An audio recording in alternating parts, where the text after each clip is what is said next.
Hi everyone, I'm Candice. This is Eclectic Coach, and in this video we're going to be talking about how to define and refine your creative process. So be sure to like, share, and subscribe, and hit the notification bell if you want to be notified every time I make a new video.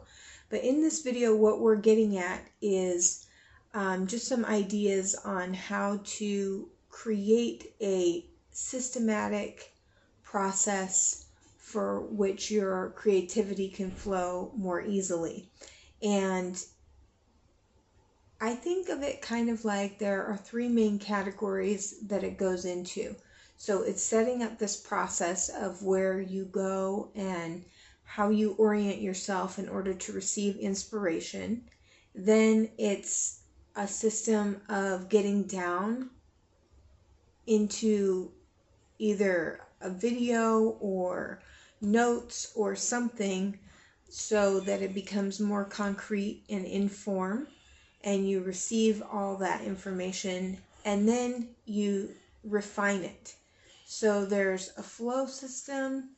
You receive all the information, all the downloads, you get it down on paper or on video or in some sort of tangible form, and then you refine it into something useful.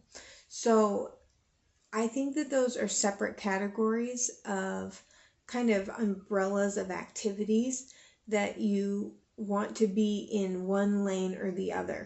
So we will get further into that, but I think that it's helpful to not try to do the refining at the same time that you're trying to receive the download and the creativity.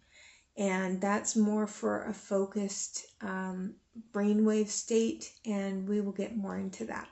But I think it's really helpful to first off know what you're trying to achieve with this creative session that you've got going on here. Are you trying to solve a specific problem, or are you just trying to get motivated and get going with the idea? If that's the case, I recommend a more generalized approach, doing like a Pomodoro, where you set aside 15 or 25 minutes, I can't remember. And some people need like a longer span of time, like a 2-3 hour window from which they're not being distracted by any outside influences. They're able to really dive into what it is that they're working on. So identify if you need like a short window to channel your creativity through, or if you need a longer one, and that works better with you. It's important that you realize that what you're doing is you're creating a mood so that you can receive the downloads, the inspirations, the ideas, the pieces that you're going to put together, and that you can kind of gather all that stuff.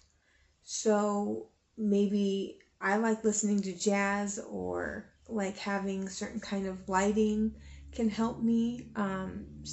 If I want to get more into videos, listening to good videos or different readings to try to get inspiration is really helpful. But creating like a mood, and also if you have a tendency to procrastinate, consider that there is just this sort of neural itch that's kind of a moment of discomfort anytime you start beginning to get towards your creative project. There's sort of this threshold that you need to pass that's going to be sort of uncomfortable, but just keep taking small steps forward. Like, for example, in order to do these videos, I put on my makeup. That was one step forward. The second step was setting up the camera, and that's one step. The third step was just getting out my notes. And sometimes that can help you if you just slowly lay out all the pieces that you need for your creative project or what it is that you're working on. Just get out your laptop if you're feeling like there's sort of this resistance. And sometimes even just taking those small little tiny actions to set the stage for what you're going to do can help you build into the momentum. Something else that I find really helpful for a creative process is creating rules around it. So I'm pretty prolific when it comes to my art. And the rules that I have is for my hand-drawn pieces, they're always on like a small notebook or something. And I made up rules when I first started doing it that it doesn't have to be perfect and that I don't throw my pieces away. I let them be in whatever stage of development they happen to be in. And just with having such an open-ended, like even gentle, I would say, gentle with myself, artistic approach, it's allowed me to be very prolific, and it's one of the art forms that I do the most, and that I don't have to like force myself to do. Like writing sometimes it takes, I wish I could apply the same approach to writing as I do my art, and I just have thousands and thousands and thousands of pieces, and I enjoy it so much because I have that rule that I made it for me, and it doesn't have to be perfect, and I'm not going to beat up on myself if it's not done, but I like to make it on smaller pieces of paper, or I like to do it digitally because I can change it and make a lot of different iterations. So having just different rules, mine was that I wasn't going to throw anything away and that I wasn't going to judge my work. So defining how you're going to set it up, like one painting a day, whatever happens, whatever is expressed is fine. Or one poem a day, or I don't know, if you like to extend it and have it over a couple weeks, a couple days, if you like to work on something over an expansive period of time, or you like it to be finished quick. I like it to be finished quick. But just having rules for yourself, maybe that you're just going to approach it like it's an experiment and you're going to see what's going to happen.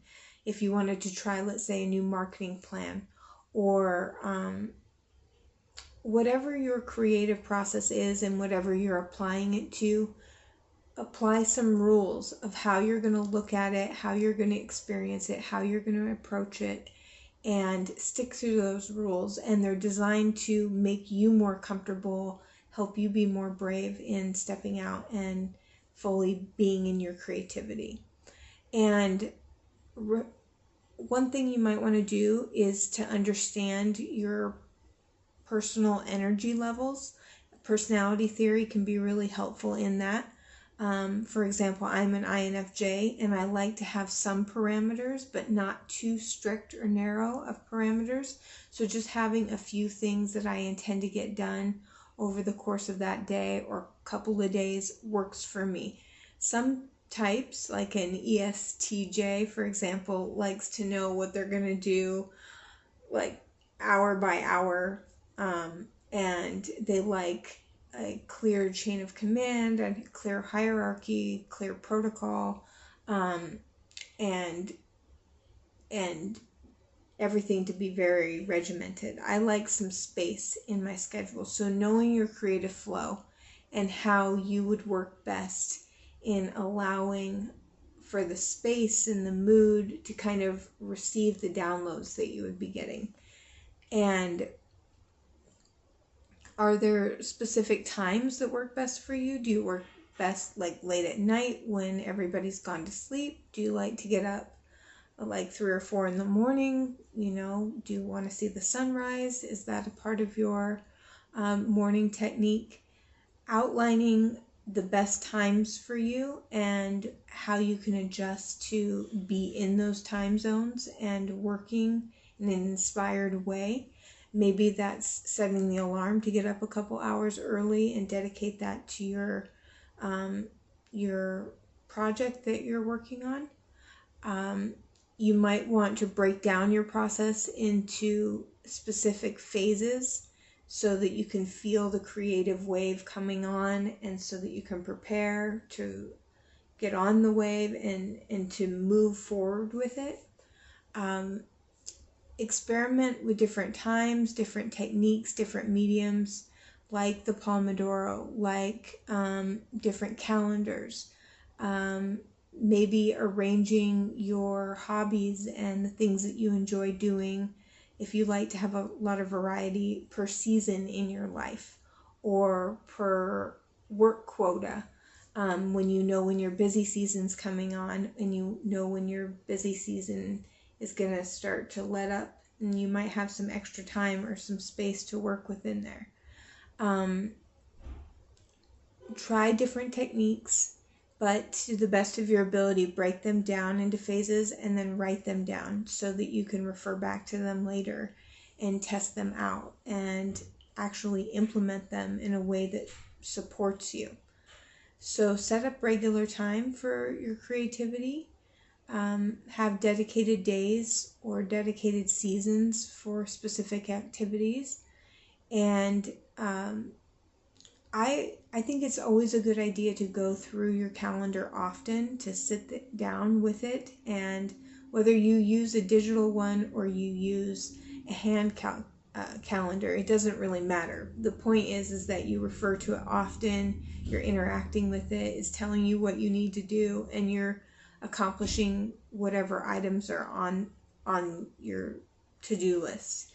And to give your creativity and your projects and the things that you want to move you forward the necessary dedication and time, is how a process and having a creative process can help you save time, because then you're able to just dial in on a certain set of activities, get into that headspace, and then what comes through is such a higher quality and is so inspired that it improves the quality of your work. So another thing that can help increase motivation and also improve your work is embrace rapid iteration. So having different tools and technologies that can help you do rapid iterations and try on different things and different approaches until you can find a really good fit is a really good way to refine what you're creating. And also getting feedback from, let's say, your online community by taking surveys or putting on a live performance, asking people to put on surveys in to share their feedback. Also looking at the comment section, and just reading your mail and trying to be observant, maybe asking some of your clients, and creating a way for an open dialogue can really help you refine what it is that you're making. And then reflect on what's been said and reflect on what you want to do and being true to yourself and what you're creating. And then also meeting the needs of your community and the people who would be giving you commentary on your work. And then evolve your process in a way that could possibly meet both parties, if you feel comfortable with that. But of course, always putting your artistic expression, I think that that's important. You got to address that first.